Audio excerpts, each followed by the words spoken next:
राधे राधे दोस्तों। सबसे पहले आप सभी का स्वागत है मेरे चैनल काव्या कजरी पर। भक्ति से भरे भाव है हरि मेरे मन उपजाओ। 17वां अध्याय कार्तिक कृपा दृष्टि कर जाओ। उस समय शिव जी के गण प्रबल थे और उन्होंने जलंधर के शुंभ निशुंभ और महासुर कालनेमी आदि को पराजित कर दिया। ये देखकर सागर पुत्र जलंधर एक विशाल रथ पर चढ़कर, जिस पर लंबी पताका लगी हुई थी, युद्ध भूमि में आया।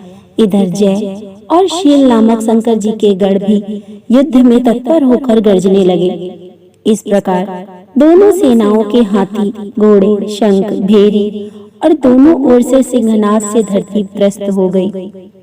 जलंधर ने कोहरे के समान असंख्य बाणों को फेंक कर पृथ्वी से आकाश तक व्याप्त कर दिया और नंदी को 5, गणेश को 5, वीरभद्र को एक साथ ही 20 बाण मारकर उनके शरीर को छेद दिया और मेघ के समान गर्जना करने लगा। ये देखकर कार्तिकेय ने भी दैत्य जलंधर को अपनी शक्ति उठाकर मारी और घोर गर्जन किया, जिसके आघात से वह मूर्छित होकर पृथ्वी पर गिर पड़ा। परंतु वह शीघ्र ही उठ गया और क्रोधित होकर कार्तिकेय पर अपनी गदा से प्रहार करने लगा। ब्रह्मा जी के वरदान की सफलता के लिए शंकर पुत्र कार्तिकेय पृथ्वी पर सो गए।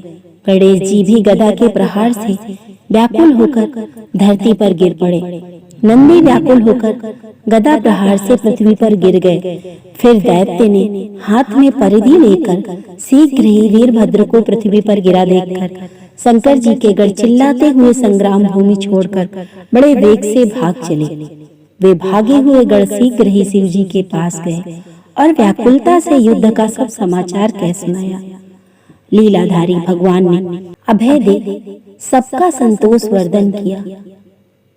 लिखता हूँ महापुराण की सीधी सच्ची बात। 18वां अध्याय कार्तिक मुक्ति का वरदान। रौद्र रूप महाप्रभु शंकर नंदी पर चढ़कर युद्ध भूमि में आए। उनको आया देखकर उनके पराजित गण फिर लौट आए और उन्होंने सिंहनाद करते हुए आयुधों से दैत्यों पर प्रहार करने लगे। भीषण रूपधारी रुद्र को देखकर दैत्य भागने लगे। तब जलंधर हजारों बाण छोड़ता हुआ शंकर की ओर दौड़ा। उसके शुंभ निशुंभ आदि वीर भी शंकर जी की ओर दौड़े। शंकर जी ने जलंधर के सब बाणों को, जालों को काटकर अपने अन्य बाणों की आंधी से दैत्यों को अपने फरसे से मार डाला। खडगोरमा नामक दैत्य को अपने फरसे से मार डाला और बल्लाहक का भी सिर काट दिया। धसमर भी मारा गया और शिवगढ़ सिची ने प्रचंड नामक दैत्य का सिर काट डाला। किसी को भी शिव के बैल ने मारा और किसी को कई अन्य बाणों द्वारा मारे गए। ये देखकर जलंधर अपने शुंभादिक दैत्यों को धिक्कारने और भयभीतों को धैर्य देने लगा, पर किसी प्रकार का भी उसके भयग्रस्त दैत्य युद्ध को न आते थे। जब दैत्य सेना पलायन करना आरंभ कर दिया, तब महाक्रुद्ध जलंधर ने शिव जी को ललकारा और 70 बाण मारकर शिव जी को दग्ध कर दिया।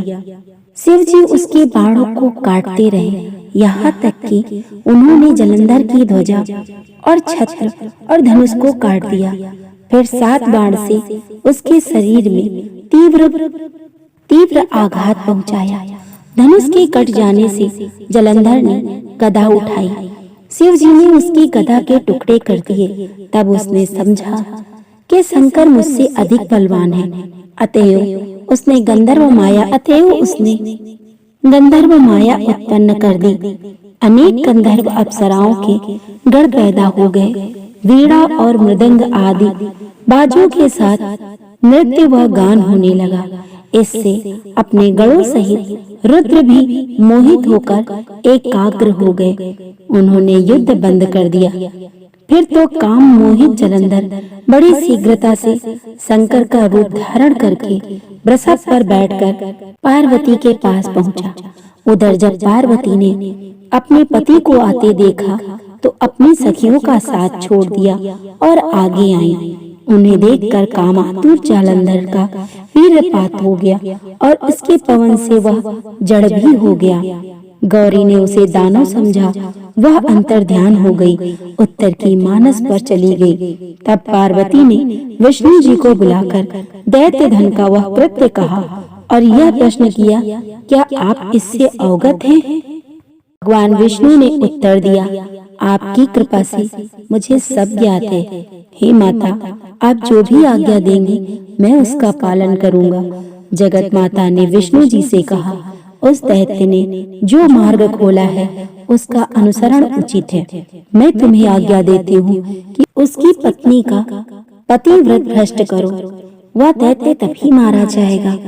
पार्वती जी की आज्ञा पाते ही विष्णु जी उसको सिरोधार्य कर छल के लिए जालंधर के नगर की ओर चल दिए। ये तो थी कार्तिक मास महात्म के 17 और 18 अध्याय की कथा।